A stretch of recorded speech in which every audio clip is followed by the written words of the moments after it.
Sejam todos muito bem-vindos ao Centro Espírita Nosso Lar, Casas André Luiz. É com muita alegria nos nossos corações que nós recebemos os senhores e as senhoras para essa reunião de estudo, de análise e de reflexão sobre temas da doutrina dos Espíritos, ou que tem uma correlação com a doutrina dos Espíritos, codificada por Allan Kardec, nessa casa maravilhosa que abre suas portas diariamente para receber a todas as criaturas que aqui adentram. É sempre importante também lembrar que cada cantinho desse salão foi devidamente preparado pela espiritualidade maior para bem receber a todos. E é por isso que nos sentimos assim tão tranquilos e bem mais receptivos para as informações que nos serão prestadas no transcorrer da reunião. E também nos cabe lembrar que a espiritualidade maior já se encontra nesse ambiente, cuidando individualmente de cada um dos senhores e das senhoras. Eles conseguem visualizar as necessidades de cada um e auxiliar no que for permitido por Deus nosso Pai. Sejam então abraçados por essa casa que nos acolhe. Como sempre fazemos no início das nossas reuniões públicas, vamos pedir a todos que fechem seus olhos por alguns instantes, apenas como uma ferramenta de concentração. E assim, calmos, tranquilos e serenos, nós vamos elevar o nosso pensamento às alturas e nos encontrarmos com o Mestre Jesus.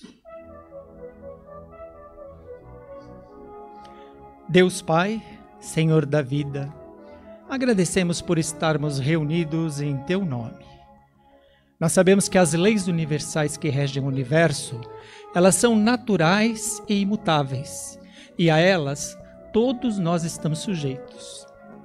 Mas também sabemos que é pelo estudo e o raciocínio que o espírito se esclarece e alcança a maior evolução.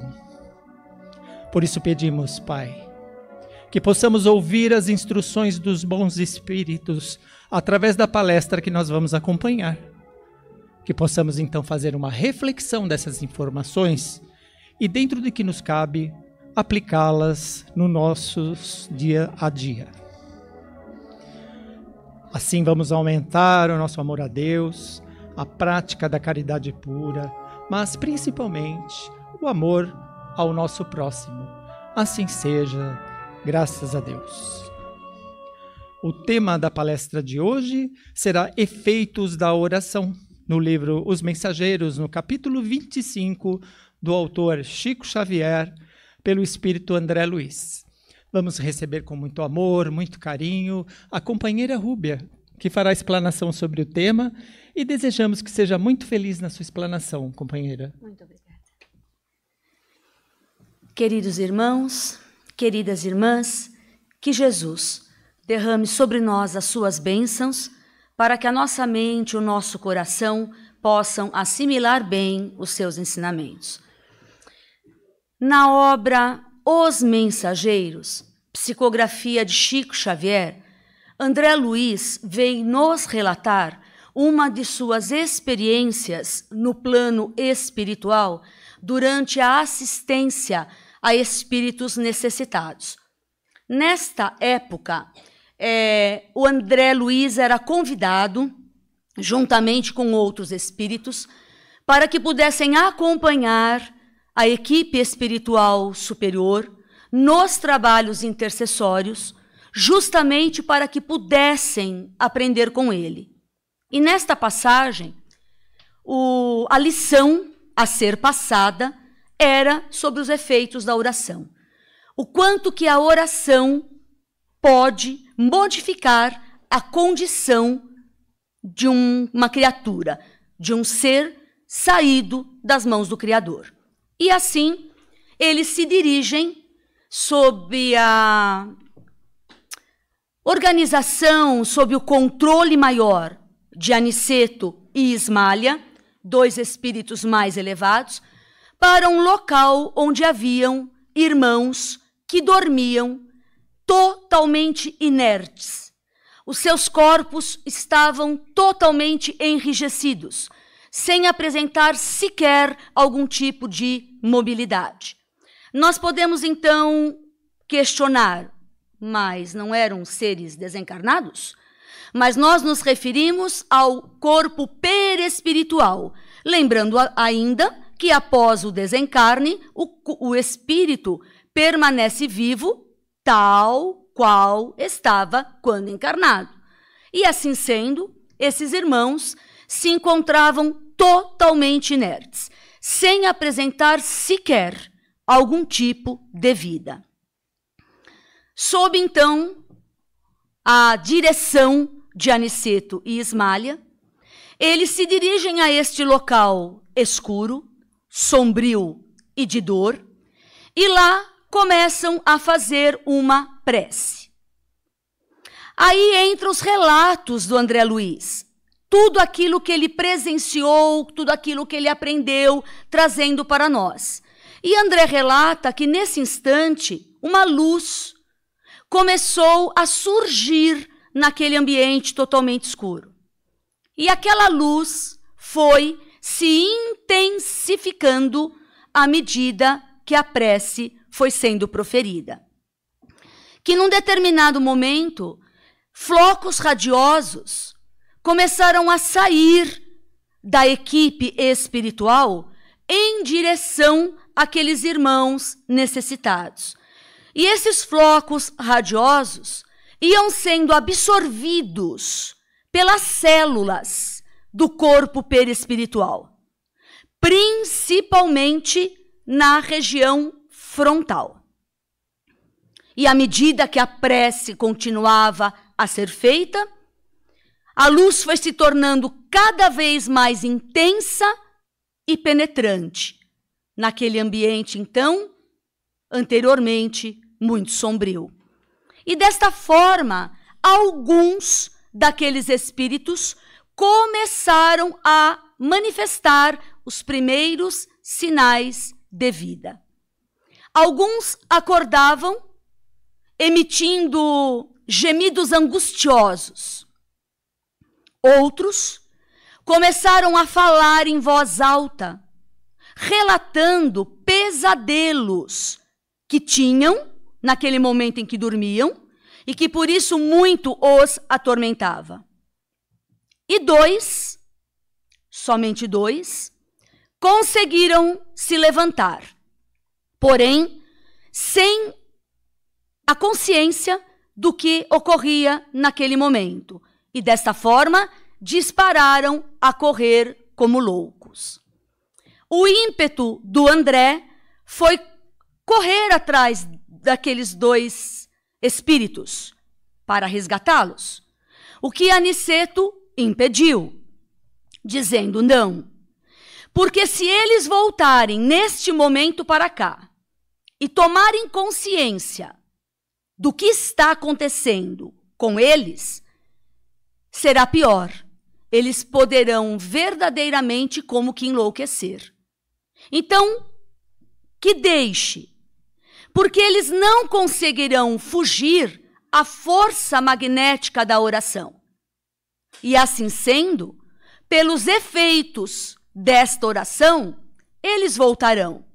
E no momento que eles voltarem, eles então serão recolhidos e receberão o tratamento adequado.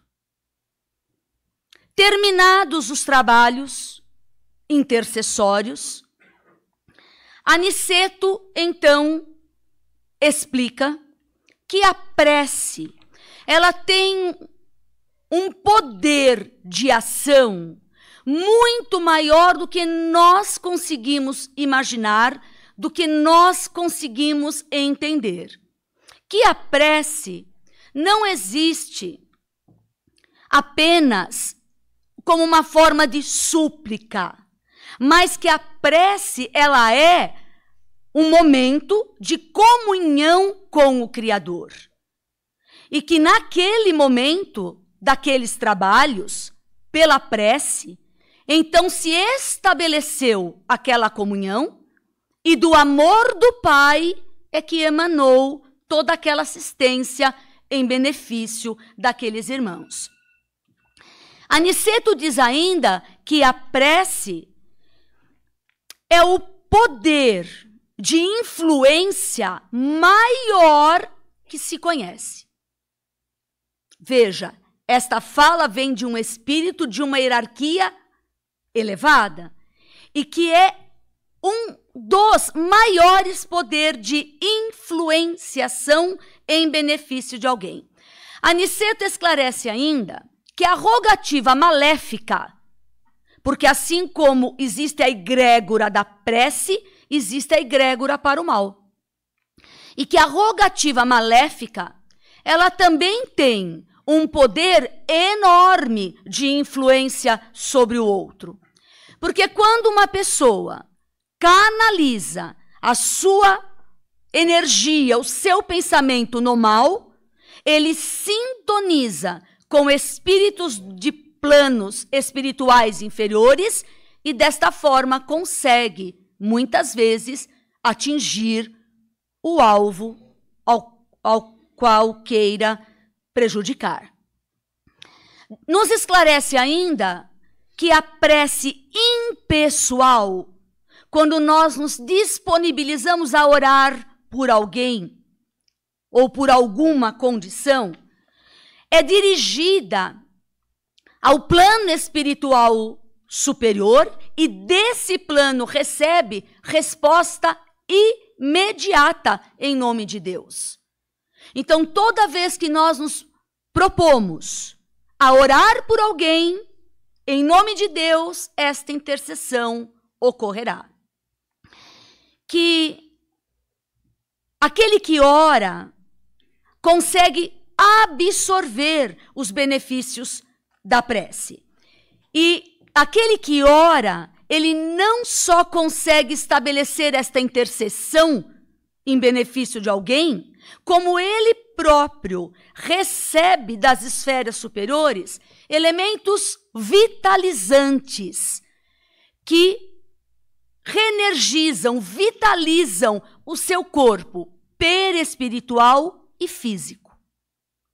Então é muito interessante a gente parar para dar uma pensada nisso.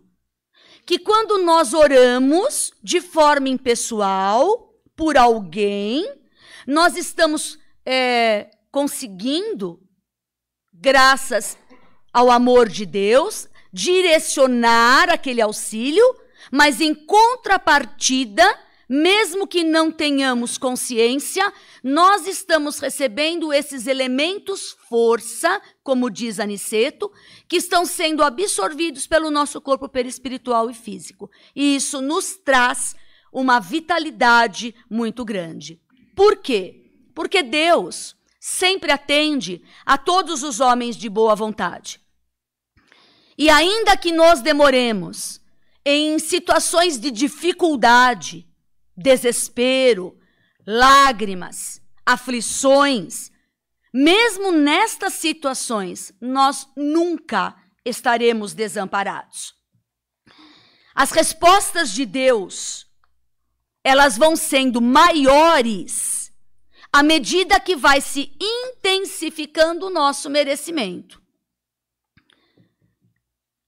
O Espiritismo reconhece como boas as preces de todos os cultos, de todas as religiões, quando são ditas com o coração e não apenas com os lábios. Nos conscientiza que Deus jamais ignorará sequer a voz que lhe suplica ou que lhe entoa louvores. Quem quer que não aceite as preces que não se encontram em seus formulários, como assim? Nós sabemos que existem filosofias que consideram como eficazes somente as orações do seu formulário. Qualquer coisa fora daquilo não teria efeito algum. E o Espiritismo vem nos esclarecer que quem pensa desta forma prova que desconhece a grandeza de Deus. Paulo, no capítulo 27 do Evangelho segundo o Espiritismo nos diz que a prece tem que ser inteligível para que possa falar ao Espírito. Que preces que as pessoas falam e que não conseguem compreender, nem quem fala compreende, e muito menos quem está ouvindo, não chegam ao coração. Por isso, ainda insiste Paulo, que a prece ela tem que ser simples, clara, concisa. Cada palavra deve despertar uma ideia. Então, quando nós estamos orando, nós temos que, concomitantemente, ir imaginando, criando aquela imagem mental. Que cada palavra proferida deve despertar uma ideia. A prece, ela deve colocar a alma em vibração. Ela deve levar as pessoas a refletirem. Do outro modo, o papel principal da prece, o objetivo da prece, não será alcançado e ficará numa condição de ser apenas um ruído. Muitas vezes as preces são ditas mecanicamente. Nós conseguimos perceber que os lábios estão em movimento, mas que as expressões do corpo, o tom de voz, estão indiferentes ao coração. O Evangelho de Jesus nos traz orientações importantíssimas para a prece. O Mestre sempre recomendou a prece juntamente com a vigilância. Daí a sua fala bastante conhecida: orai e vigiai. Por quê? Porque Jesus sabia que pela prece nós conseguiríamos superar as nossas imperfeições. Por isso, Jesus nos recomendou que a prece, ela tem que se tornar um hábito em nossas vidas. E ela tem que ser vivida com humildade. Podemos orar em recolhimento pessoal ou em conjunto, mas devemos estar livres de ressentimento. Se nós tivermos, num determinado momento, algum ressentimento por alguém ou por alguma coisa, alguma mágoa, é preferível que nesse momento nós não oremos. Porque o coração cheio de ressentimento impedirá a verdadeira conexão com o Pai de amor. Por isso é que, mais uma vez, Jesus nos recomendou que quando tivéssemos algum problema com alguém, que fôssemos primeiro resolver aquele problema e que depois voltássemos para orar.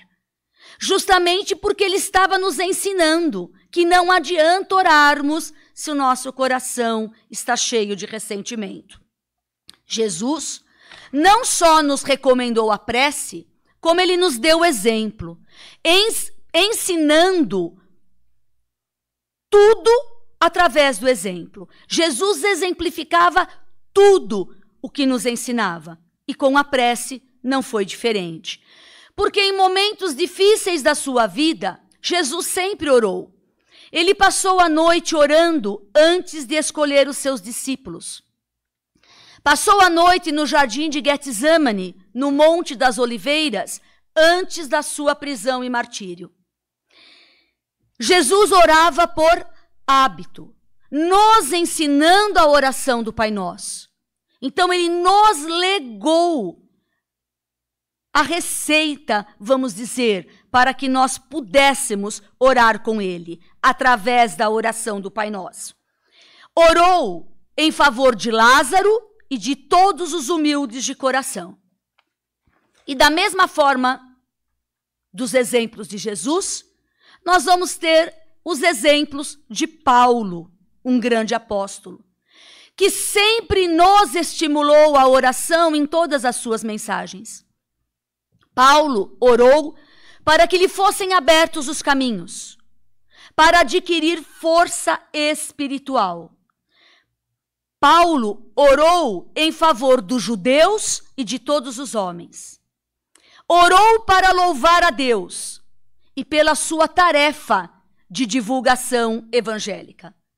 Paulo ainda nos estimulou a perseverança na prece, toda vez que orava no início e no final das suas mensagens, e durante a sua corajosa viagem de Mileto a Jerusalém. Além de Paulo, nós temos a contribuição de Tiago Menor, que nos convida a orar pelos doentes. Enfim, a realidade da prece encontra-se nos fundamentos e nos testemunhos históricos do cristianismo. A doutrina espírita ratifica essas orientações.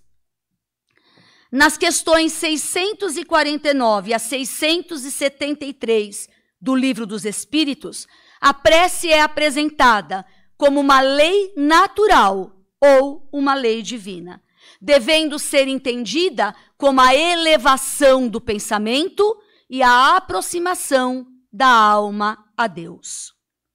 Por isso é que a verdadeira oração é a de coração. Por isso é que Paulo nos recomenda que a prece não pode ser proferida mecanicamente, apenas com o movimento dos lábios, porque a intenção é tudo. Assim sendo, toda vez que nós formos orar, nós não precisamos nos preocupar com um local determinado, porque qualquer tipo de ambiente é próprio para a oração.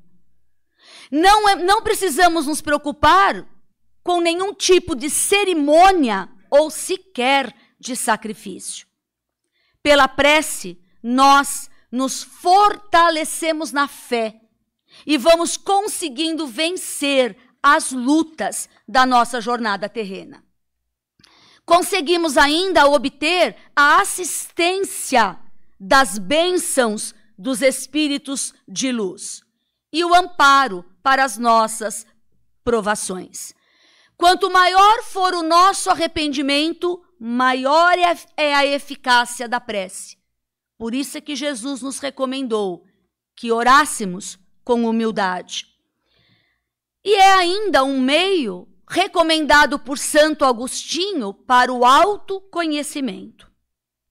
No Livro dos Médiuns, a oração e o recolhimento, eles nos são recomendados nos trabalhos de desenvolvimento mediúnico, como segurança para a prática mediúnica e como condição para qualquer reunião espírita.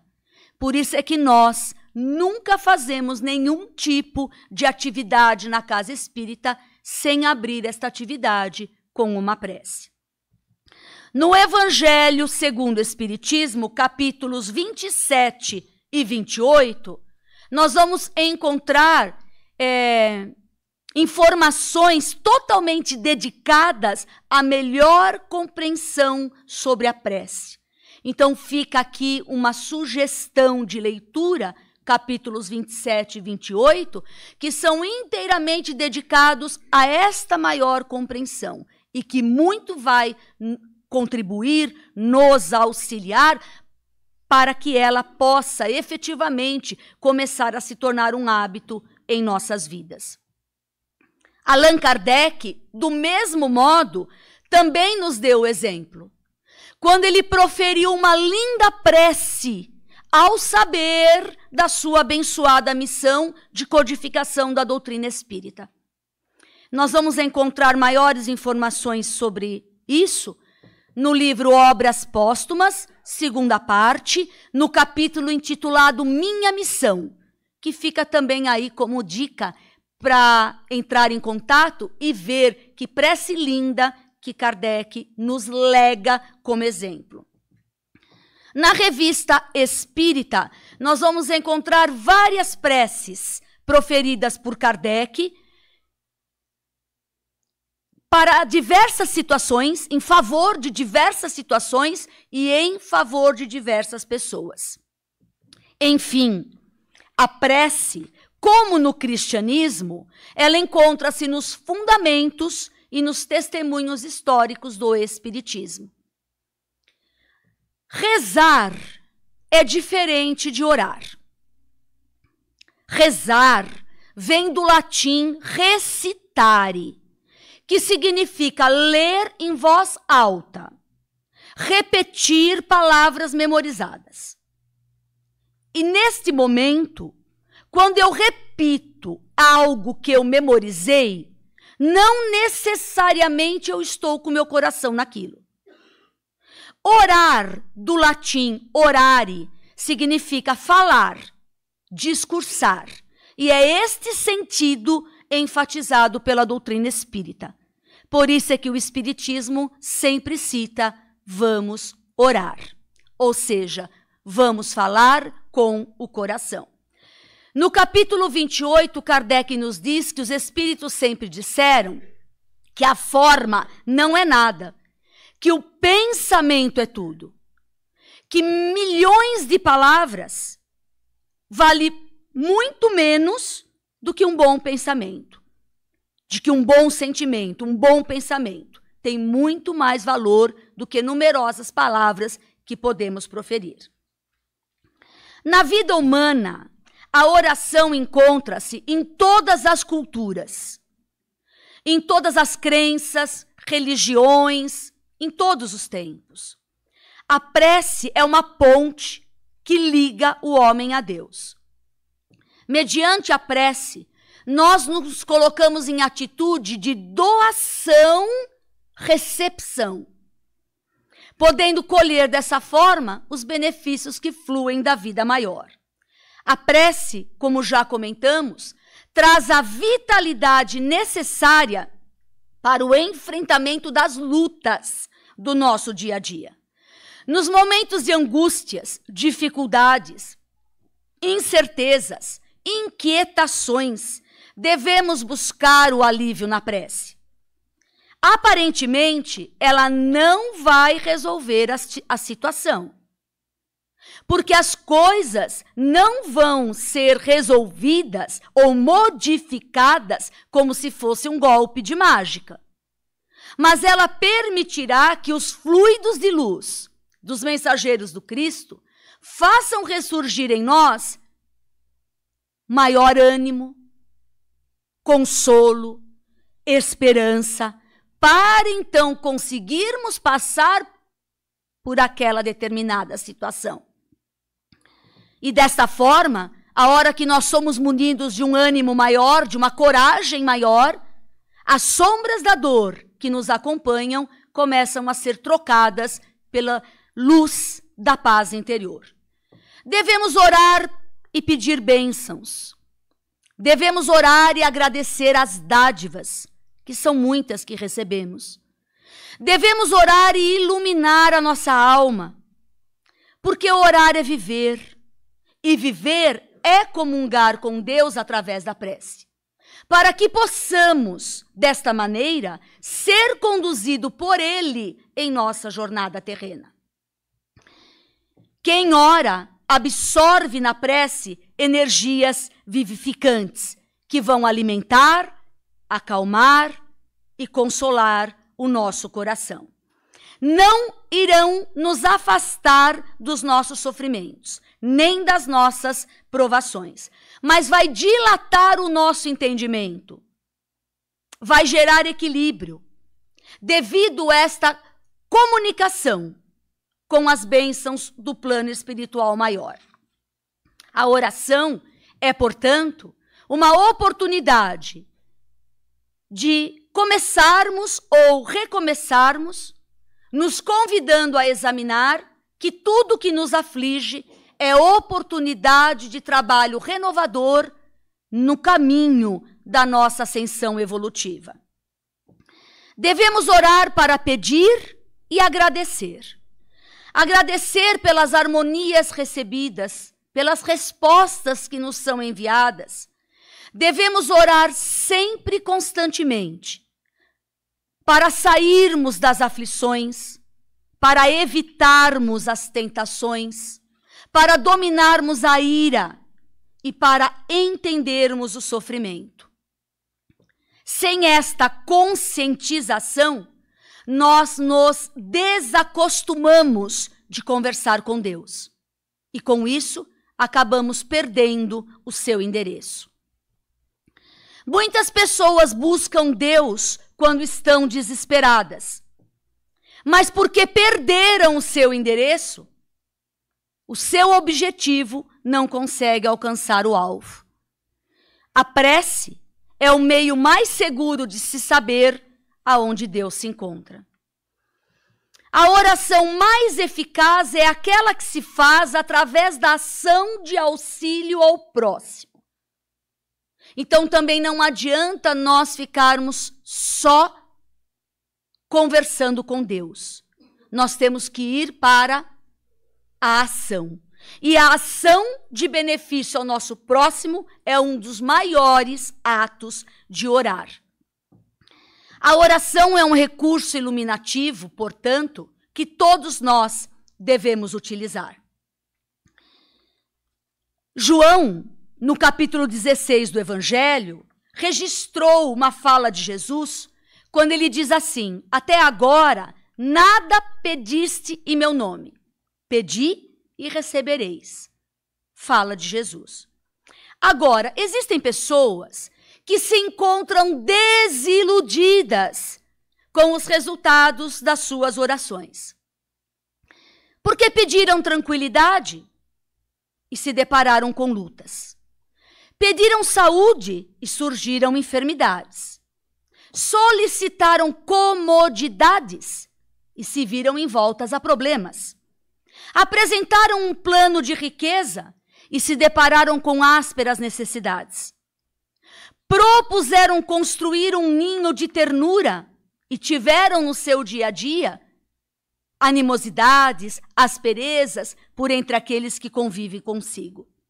Intensificaram-se na prece, mas mesmo assim a morte visitou o seu lar.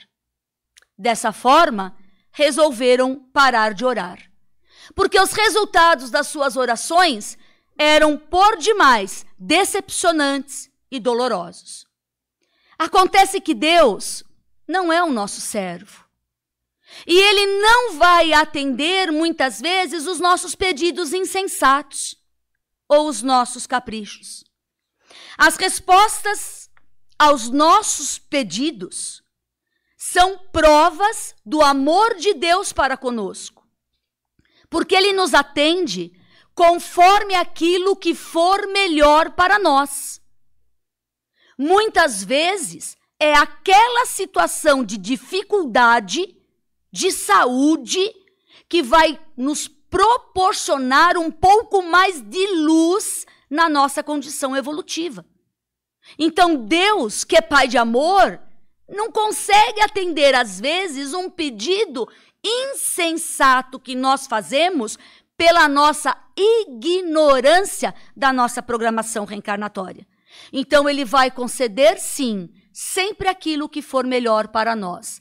Como um pai material, que muitas vezes tem que saber falar não para os seus filhos, para que seus filhos não venham a sofrer depois. Da mesma forma é Deus para conosco. Quem deseja a tranquilidade não deve se recusar à luta. Quem deseja a saúde deve procurar o equilíbrio do espírito. Quem deseja a comunidade deve desenvolver a harmonia interior. Quem busca a riqueza deve investir mais no tesouro da paz do coração. Orar é dispor de entendimento para compreender o auxílio e a vontade de Deus. Quando orarmos, nós devemos observar o que estamos pedindo, como estamos pedindo e por que estamos pedindo. Nem tudo o que nos parece bom é o melhor para nós. Devemos orar com humildade e confiar nos resultados das nossas rogativas. Muita paz a todos. Nós desejamos uma excelente semana a todos aqui presentes, que retornem na próxima semana para um novo estudo, que certamente será muito instrutivo para a nossa evolução. Pedimos que saiam pelas laterais do salão com a orientação dos nossos amigos colaboradores, pois os trabalhos da casa ainda continuam. O silêncio é uma prece. Vão todos com Jesus no coração, o mestre dos mestres, o médico dos médicos. Assim seja, graças a Deus.